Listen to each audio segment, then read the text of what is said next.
Welcome back. Good Thursday, everybody. Welcome. Hello, everyone, and welcome. We are on location at Churchill Downs during Derby Week. We are filming at Bourbon and Beyond, one of the largest music festivals in America. We've made it 30 episodes in, and we're not stopping anytime soon. The Andy Beshear Podcast is now a part of the SiriusXM Podcast Network. That's right. We're a part of the SiriusXM family. Hey, 30! Thanks to the audience. Thanks to all the subscribers. Remember, find a friend and get them to watch too. Welcome to this bonus episode of the Andy Beshear Podcast, the best of season 1. We want to make sure our conversation is real, so we're going to apply those cast rules. Here's a flashback to what they are. Number 1, be authentic. You be you, boo. Number 2, talk like a real human being. When folks are going through addiction, they don't call it substance use disorder. When someone's hungry, they don't call it food insecurity. We want to make sure this is a conversation where we're using real words that have real meaning with real emotion. Number 3, no debating reality. Far too often now we see people trying to argue against facts. Number 4, tell your why. We want to get beyond just what you think and get to why you think it. We want our guests to talk about what drives them in life and how they make their decisions. When we talk about our why, we can give each other the grace and the space to disagree, but to understand somebody could be coming from a good place. And number 5, have fun. And we start off with a huge, enormous announcement. We're a part of the SiriusXM family. This means that we're going to be able to reach tens of millions of people all across this country and of all different backgrounds. And I hope what we're going to be able to do is to bring more people together in conversations, not just about politics, but sports, faith, challenges that we all face every day as Americans, and what a platform to do it on. I've always respected SiriusXM because it's been bringing people together with different tastes in music and politics and in religion and all the different things we talk about on this podcast, both in a channel that they like and in ways that expose them to new ideas, new thoughts, and new art. I'm really excited about this opportunity to hopefully push back against the us versus them, to bring people together for genuine conversations that we have as Americans first and members of a political party second, third, or fourth. Just a chance to talk about our why, what drives us in this world, and maybe when we do that, to be able to connect with people we might otherwise disagree with. Our second ever guest on the Andy Beshear Podcast is Nicole Avant. Nicole is a movie producer, an author, a former diplomat, and so much more. She's been on The Daily Show, The Jennifer Hudson Show, The Sherry Show, and now the Andy Beshear Podcast. Nicole, welcome to the show. Thank you. Thank you for having me. You had one of the most interesting upbringings as we've talked about it. Tell us a little bit about your dad and your mom. You know, I'm very grateful and blessed for the upbringing that I had. I was fortunate to have two great parents who were great Americans, who were both patriots and loved their country. And they knew the blessings that came with being an American and wanted me to make sure that I experienced as many blessings as possible. My father grew up in Jim Crow, North Carolina, born 1931, segregation, the worst of times in America, but he still believed in himself and he believed in his soul and he believed in the soul of so many other people. And that's why he worked so hard to make sure that everyone had their rights, that everyone was able to at least get on the mark and run their race. He was very big about everybody deserves the right to run their race. And my mom was the same, different upbringing, and she was, about 10 years younger. She had a much different life in New York City. And, a great woman of the arts and, very smart in science and really taught me about the power of giving back and the power of serving communities and basically the power of serving whomever is in front of you in the moment. So But you very were powerful lives. You were born on your mom's 28th birthday. What's it like to share a birthday with your mom? It was, I'm sure for her it was annoying, but for me it was cool. I mean, I look back now. I just turned 57 last month, and I look back now and I think, to come into her life on her birthday. I mean, from my mom's point of view, she said it was the greatest blessing. It was a surprise. I was definitely 2 weeks early. And but it was great to celebrate with her because yes, I got the parties that I wanted and to do the things that I wanted to do, but she also took me to whatever celebration that she was having. And that was usually in a museum. That was usually with all of her girlfriends or her family, but it was always celebrating the arts in some way. And I think that was very helpful to me growing up.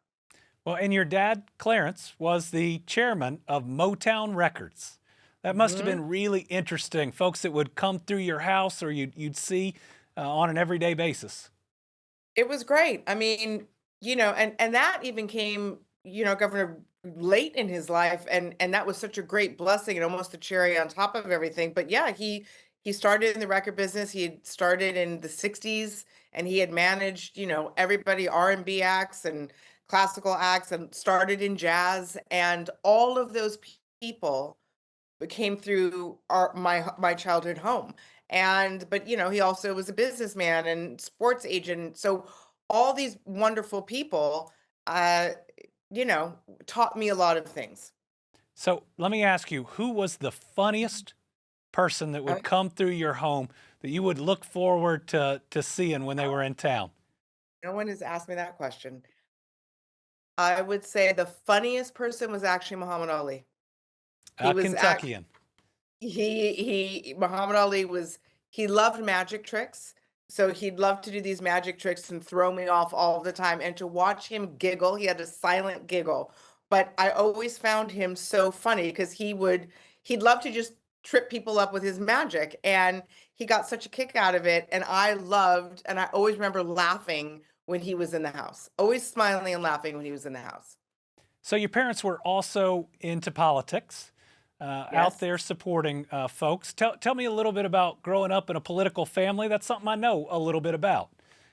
I thought it was great. I mean, to hear all these different backgrounds and understand different opinions and different views, for me, it was very, very important. It was important to understand the role that we have as Americans. It was and to live in a democracy and to be able to use my power to vote. Remember, I was the first person born in my family with all of my rights. Hmm. So it was a big deal for my parents to make sure that I didn't squander the rights that people fought for. And my mom taught me, don't you ever dare waste sacrifices of other people. And so for me, I loved meeting politicians and I loved hearing different points of view. Not all Democrats had the same point of view, and they had That's true. Republicans and independents as well. And that's what I loved is listening. Everybody wanted to solve the problem, and it's okay if everyone has a different, as you know very well, people have different views of how to solve a problem. But the good news was is that everybody wanted to solve a problem. At least they wanted to solve a problem. I think that's so important. That this idea that the media now tries to say, if you're a Democrat, you think one way. If you're a Mhm. Republican, you think another way. When we all think differently, we've all had different experiences. Absolutely. And there's different type of Democrats and there's different type of Republicans and there's moderates in both parties or all parties. I mean, when I vote, Governor, you should see me. I mean, I'm mostly in the center, but where I vote, it's all over the place, my ballot. But I love the fact that I get to live in the country, and I always choose the best person that I think who has the best solution for the problems at hand in that moment. And I love the idea that all of us get to do that. So growing up and then now in life, you've had presidents come through your home and your parents' home. I've never experienced that yet. But what's that like? You've got to get incredibly nervous. I mean, the president of the United States is coming over to your house. It could be nerve-wracking for sure. That and interestingly, because it's a big deal, to your point. I mean, it's not just that person coming over. It's the entire team and everybody that goes with it, and the protection team, and then the advanced team, and then this motorcade. It's a lot, but it is the most, what a blessing. That's all I could say is it's such a big deal and it's such an honor to have this level of diplomacy, to have this level of leadership in your home. And especially, and I say that because of the way my father grew up, at the time that he grew up, everyone would have told him that there was no way that his future was ever going to show up. That, my dad didn't have, indoor plumbing, I'm sure like your grandparents, no, I mean, it was a different time. My dad was 92 and a half years old when he passed away. So he didn't have anything, Governor, that we have. Nothing. Indoor plumbing, this and that, indoor water, nothing. So the idea that he could become something, and he would say, I was taught to run from the Ku Klux Klan. I knew what to do if the Ku Klux Klan was coming. So to have that mindset as a child, and then to be able to have the life that he had later in his life, it shows you the progress of our country, which I don't think we talk about enough. But that's the best part of seeing these leaders come into my home, was seeing my parents' reaction and their oh my God, can you believe our lives now, especially for my father. Wow. Yeah. So speaking of there being different opinions within each party, but also within families. I know that when a certain election came up, your parents were backing Hillary Clinton, and you backed a guy named Barack Obama. Yes. What was it like with you on one side and your parents on the other? It was tough at first because, as much as my dad, he met, then Senator Obama at that, very early on. He liked him. He knew he was going to be something great, but he just did not see this, but I did. And I said, listen, I'm not trying to get into friendships here. I'm not trying to make a mess out of anything, but I just know that I know that I know that I want to be a part of this movement. And he looked at me and he said, Nicole, I think you're crazy. I don't think this is going to happen. But if you really believe this, I said, I have to be a part of this movement. I just know that I want to be a part of it. Whether we win or lose, I know that this is change in America and I need to be a part of it. And so there were lots of bets going back and forth. And then I finally, and then my mom was like, "Ooh, I like both. I don't know what to do." It was a great time, though. It was great because you know what I loved, to be honest with you? I loved beating my dad finally at something. Amen. At something in life. I beat him at something. Now we're going to answer an age-old question right here, right now. And that's, can your parents ever come to you later and say you were right and they were wrong? Did he do it? No. Actually, you know what? Actually, he did. I'm sorry. I take that back. He didn't say. He wrote it in a letter, and I actually just found that letter not too long ago. But he admitted, he said, who knew? And you had so much to do with this. And what he was really forcing me to do was take credit for my part in that movement. He definitely wanted me to make sure that I didn't push it to the side, like, oh, there were so many people, which there were, of course. But for him to have his daughter be a part of that movement and then me be right, it was a big deal for him. And I don't think he realized how much of a big deal it would be for him. Well, and I'm sure you were feeling what I sometimes feel. We crave credit, especially from our parents, and then it makes us really uncomfortable. Yes, 100%. That's exactly it. It makes it's true. We crave it, and then it's okay. Okay, it's enough. We're joined by U.S. Senator and former presidential candidate Amy Klobuchar. She is a senator who is showing significant leadership in Washington, D.C., and is going to share some of her story. We're going to get into her why, and then we're going to talk tariffs and the impact especially on farmers in her great state of Minnesota, as well as the Commonwealth of Kentucky. So, Senator, welcome to the Andy Beshear Podcast. Hey, Governor, it is great to be on, like the horse picture up there on the wall.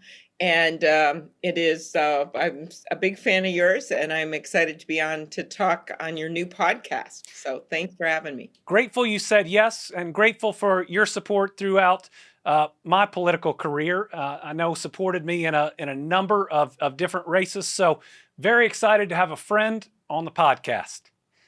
Excellent. You and I have talked a lot about this current administration, about the policies that they're putting forward, and we could talk about 100 of them, and maybe that's what they want us to do, to talk about all 100. But what is hitting people the most is what's hitting them in their wallets, is making it harder for them to pay bills, that a president who was probably elected because the last group of movable voters thought that he'd make paying the bills a little easier, are finding he's doing things that are the exact opposite. You have a unique position on the Agriculture Committee about seeing the impact of his policies on farmers. There are people that voted for President Trump, including a number of our farmers, who thought, okay, prices are too high. I want to improve our economy. They were upset about inflation, different things. And then when he won, they expected those promises to be met. And instead, what he did was put in these across-the-board tariffs. They want things to be made in America. Both of our states make a lot of stuff, ag or manufacturing. But they did not expect him to upend the entire economy to the point where costs are up, chaos is up, and the market is down. But they were not ready to deal with these across-the-board tariffs. I just think this has ended up being a fiasco. It's a $4,000 tax on every family, including $200 on groceries. So people's prices are going way up that they have to pay. And it hurts us in our economic expansion across the world. We want to be a country where we grow and make stuff, where we invent things, where we export to the world. And that can't happen if we cut ourselves off from the world's economy. We talked about that $4,000 to $4,700 hit to American families on the last episode of the podcast, how it blows a hole in the budget, and how many families just aren't going to be able to get by. And then I think from how you started your answer, it compounds with cutting the rental assistance vouchers, which they're threatening to do, cutting Head Start, and what that would mean to these families that are already struggling, that can only go to work, or maybe both of them can only go to work because of it. If you're both taxing the American people who are struggling to get by and cutting the help that helps them get out there and be productive, how do people make it? Yeah, and what we're supposed to be doing is having people's backs. Politics, as Paul Wellstone used to say, former Minnesota senator, should be about improving people's lives.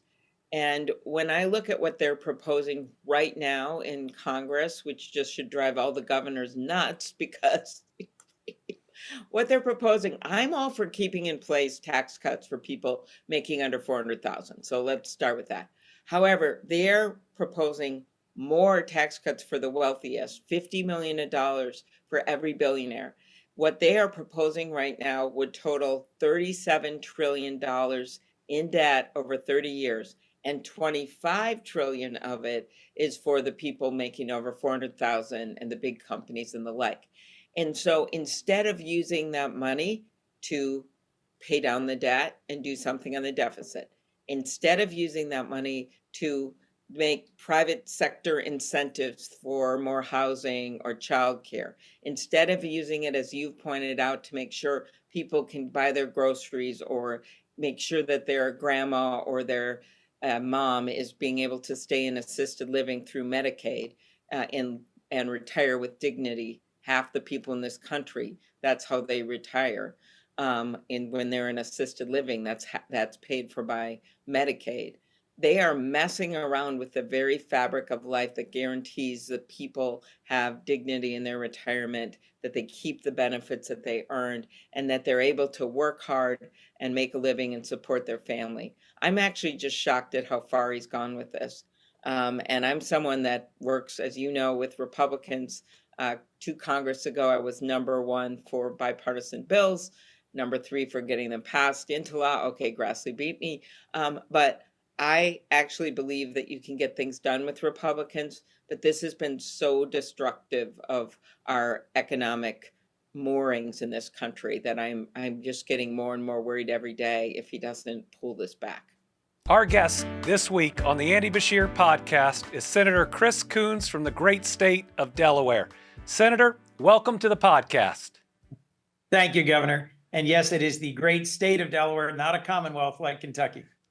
So when you got into politics, you got in at the local level. And local politics is hard. It's mean. It's tough. I mean, everybody knows where you live. The smaller the yard, the meaner the dog. And so I'm wondering, how do your experiences there either prepare you for the U.S. Senate or how different are they?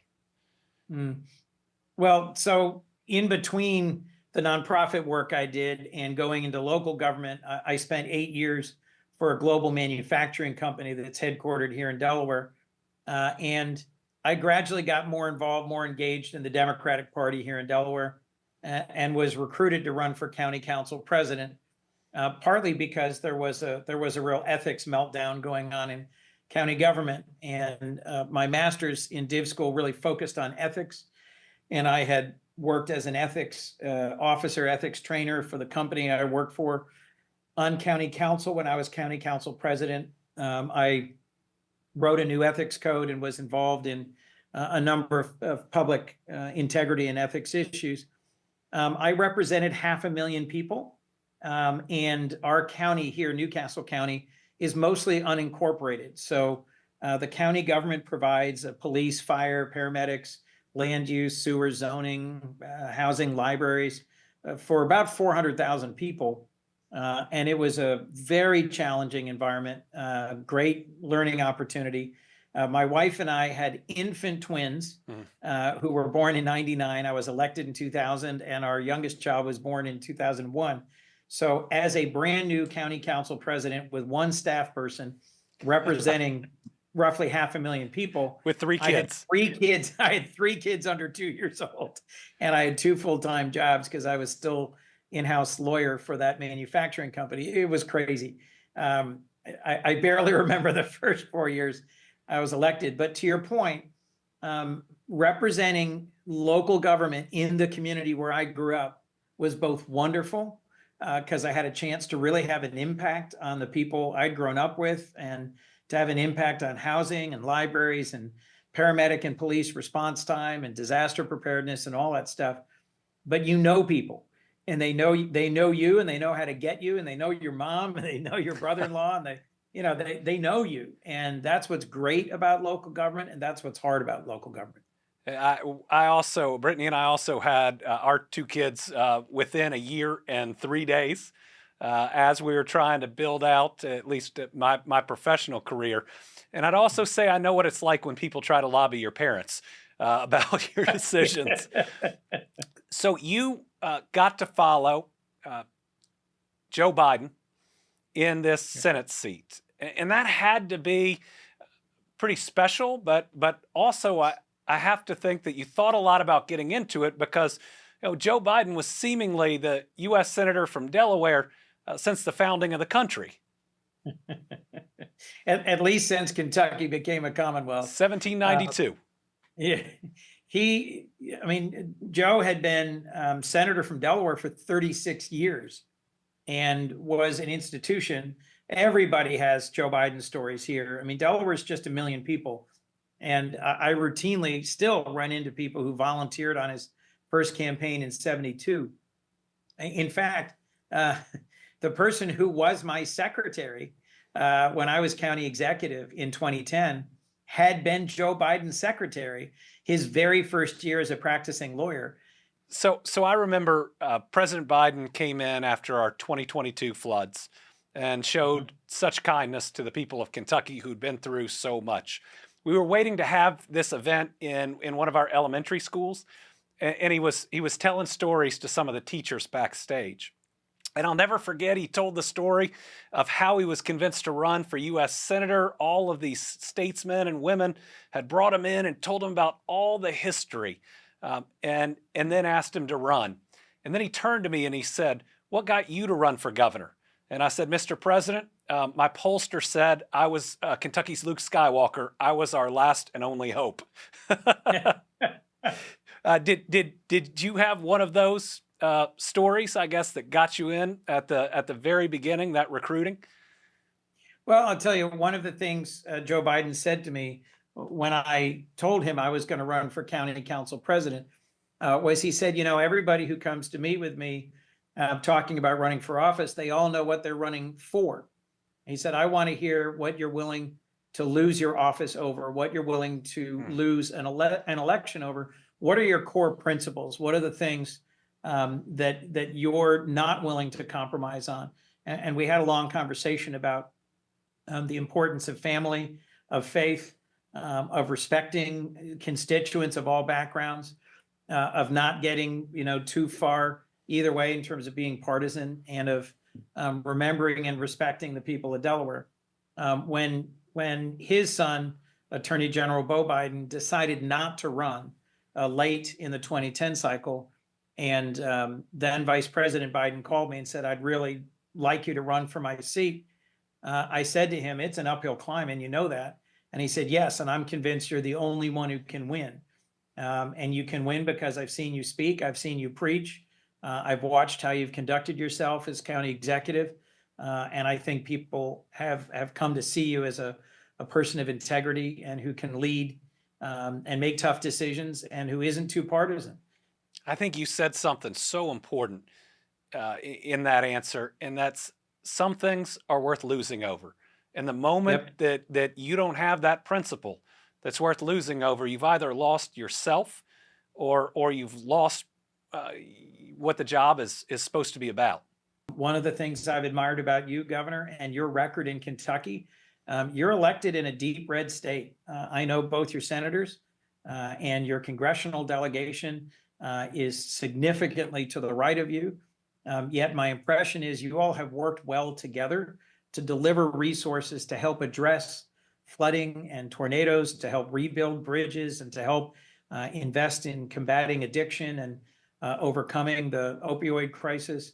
That's the kind of leadership that I look to for folks who I want to be friends with, want to learn from, because at the end of the day, our country is so divided that most people who I meet traveling around our country say, why can't we work together more than we are? Right now in Washington, we are very divided. And part of what compelled me to want to do more was the early experiences I had in county government, where we got past the politics and we solved local problems.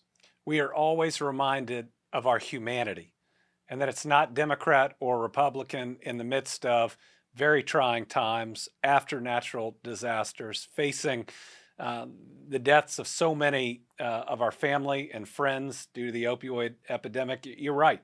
Those are the areas where we've been able to push out the noise and the politics and to get things done. But I know you're dealing with a lot of noise and a lot of politics right now in Washington, with what seems like a full-scale attack on some really important programs that help the people of Kentucky and every other state. I'm thinking about the possible cuts to AmeriCorps, the elimination of it, when there are AmeriCorps volunteers throughout Eastern Kentucky and the rest of Kentucky doing such special work. One of the things I'm really, frankly, upset about is that in recent weeks, there seems to be a move to try and get into and shut down the AmeriCorps program nationally.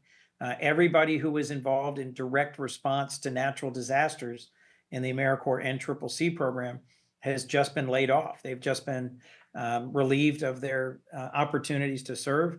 And part of why I've always loved AmeriCorps is it gives tens of thousands of young people every year a chance to find themselves in service to others, to earn money for college, to build their skills, but more than anything, to help communities address issues, whether it's helping veterans or building affordable housing or addressing the opioid crisis or responding to natural disasters.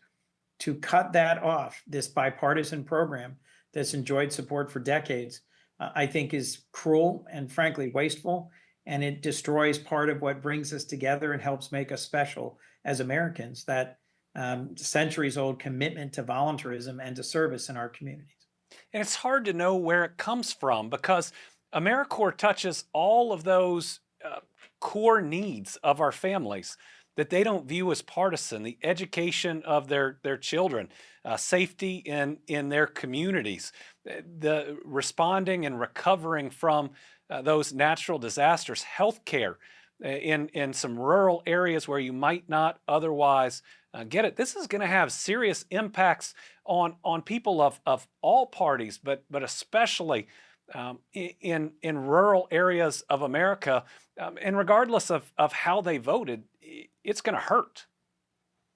Well, and look, part of what I'm struggling with about what's going on in DC right now is the number of programs, from Meals on Wheels to Head Start, from food stamps, or what's now called SNAP, to AmeriCorps, that help people, that help connect communities, that help address basic human needs. And I'm just seeing program after program after program cut to the core. I'm doing an event tomorrow at the Wilmington Public Library to protest the cutting off of funding for libraries.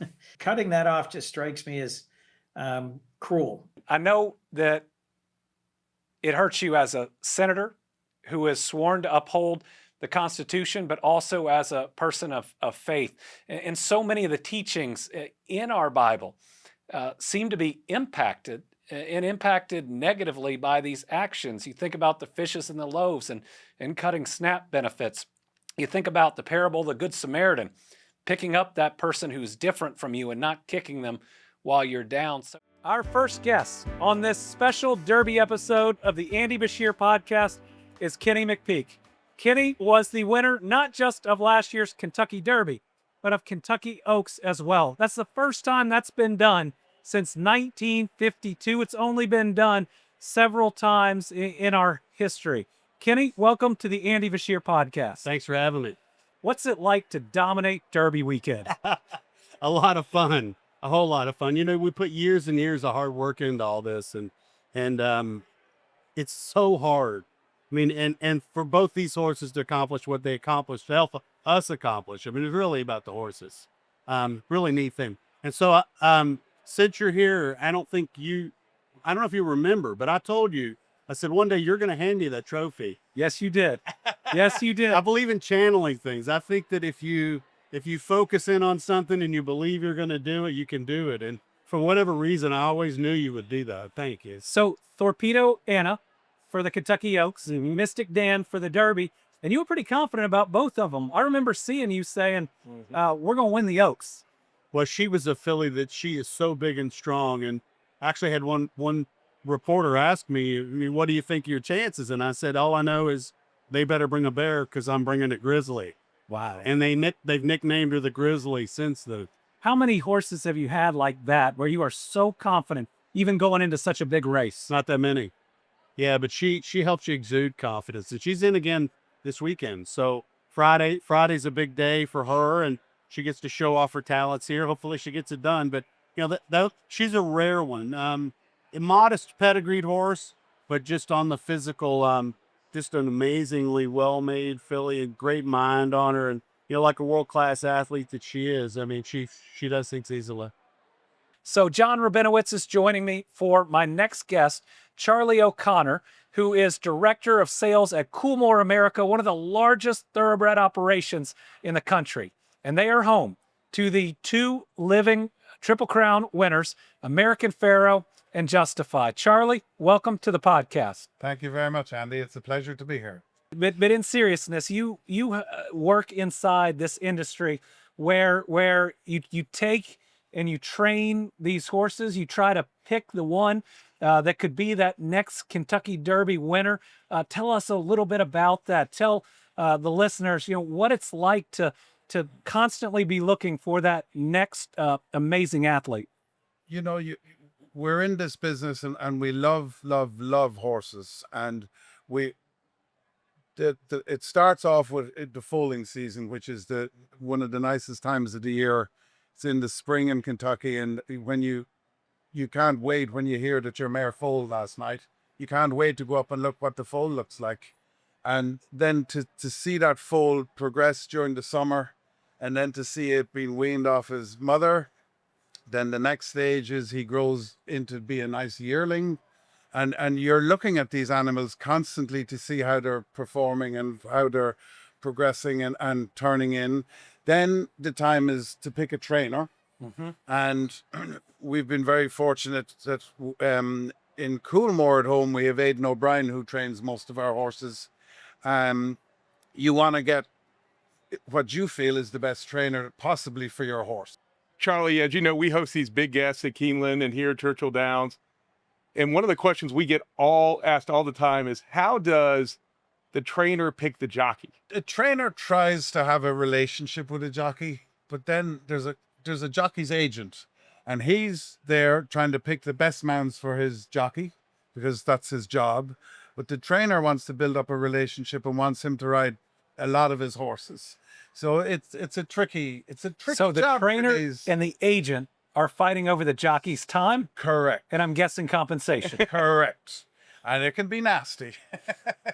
These things can't I be. know a lot of these jockeys, and I'll see them and I'll say, "Will you ride our horse next week?" And they'll all go, "Yeah, Charlie, yeah, we'll ride for you." Just and call my John." agent. And no, he won't even say that. Then the horse is entered into the race, and there's a different jockey, and I go, "What the hell happened here?" Well, the agent got in the way, Charlie. The agent wouldn't ride him. Charlie, we had Kenny McPeak here earlier, Yeah, and he talked about how winning at any level is still a thrill. of course it is. Do you agree with that? 100%. We get as much joy your horse winning at any level because it's such a thrill and it's such a difficult thing to do. And to even be sitting here in Kentucky Derby week, and we're lucky to be involved with 3 horses. It's a dream, and it's so difficult to get here. Do you remember your first big win? I do actually. I'll tell you, it was probably not till I got to America, till it was in Keeneland. And if you're from Kentucky and you live in Kentucky, Keeneland is your track and you want to win. And we won a maiden race for actually John Morgan. And that was a big thrill for us. That was his first time being involved in a horse. And his dream was also to win in Keeneland. And then our next race was to come to Churchill. So we hit Keeneland and Churchill in Kentucky. The Andy Beshear Podcast is excited to invite our next guest, a friend of mine, Eric Wood. Eric was a star at the University of Louisville. He went on to play 9 seasons for the Buffalo Bills. Now lives back in Louisville, though is the color commentator for the Buffalo Bills radio network. Eric, welcome to the podcast. Thanks for having me. It's quite the honor. Well, we're thrilled that you're here, and it's Derby week. Eric, I will tell you, I had my first experience this year in Buffalo. I was blessed to see the 49er game where it was, I think, like wind chill, -30, and it was snowing. I don't know how many inches. People acted like there was snow on the ground, but I've never seen a better fan base in any of my NFL experiences. I mean, was it like that your whole career? It was, and I was playing for all of my career. My final regular season game was when we broke the playoff drought. It was the longest playoff drought in all of professional sports at the time, 17 years.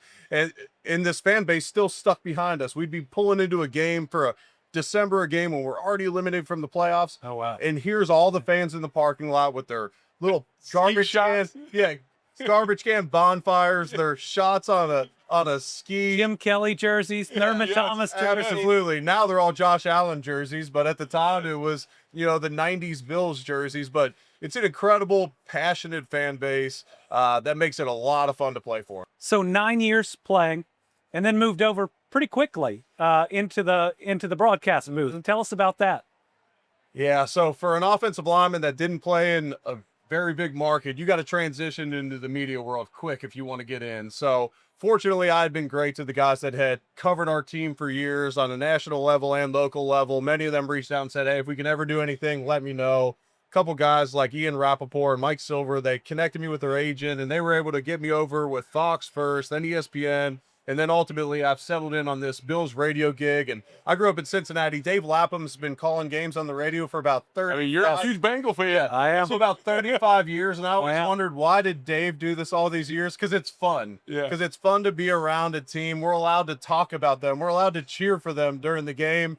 you're still working, but it's a lot of fun. And now that my kids are into it and all that, it makes it more fun bringing them to games. That's great. Our special guest is Hall of Fame and NCAA championship coach John Calipari. This is a coach that has built or rebuilt programs at UMass, at Memphis, at Kentucky, and now at Arkansas.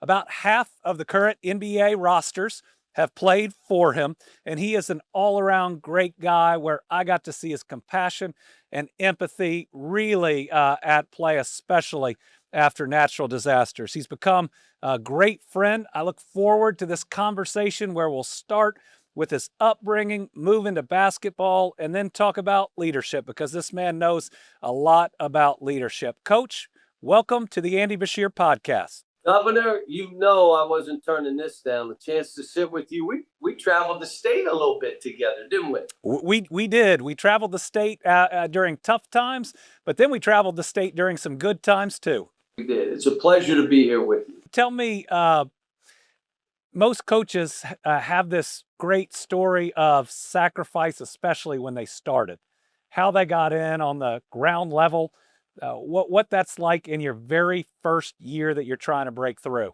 I take a drive on I-70 from Pittsburgh to the University of Kansas. I'm going to work their basketball camp. Bob Hill invited me. Ted Owens was the head coach. We drive all the way on I-70 from Pittsburgh to Lawrence, Kansas. As I'm working the camp, Ted Owens watched me with some young kids doing individual work, and knew a little bit of my background and said, I'd like you to join my staff. And I said, as an assistant? He said, yes, as a volunteer assistant. Volunteer. And I said, how much does that guy make? And, but I worked in the training meal with the Sinclairs. So football and women's basketball and basketball players would come through, and I was the peas and the corn. Would you like peas? Would you like corn? I tell the story. Once a week they did steaks. Well, I never had steak growing up. Steak? Are you kidding me? So I would also eat there. I think I had 3 steaks the first time because I said, I don't know if I'm ever going to get steak again. I'll eat 3 of these. But again, live with the part-time assistant, worked their camp, again, had no worries, had no money, and just coached basketball. I never got in this to say, how much money are you going to make coaching? No one did back then. I mean, coaches were making little more than a high school teacher would make. It's gone crazy now, but back then it wasn't about that. It was about loving the profession. It's about loving the players, loving to see them grow. So no, but I also met my wife. She worked in the business office at the university, and I was delivering something down there, and she saw me, and oh man, this woman she chased me everywhere. I mean, I'm like, you gotta leave me alone. Come on. Or maybe it was me chasing her. I got to figure it out. I think I was chasing her more.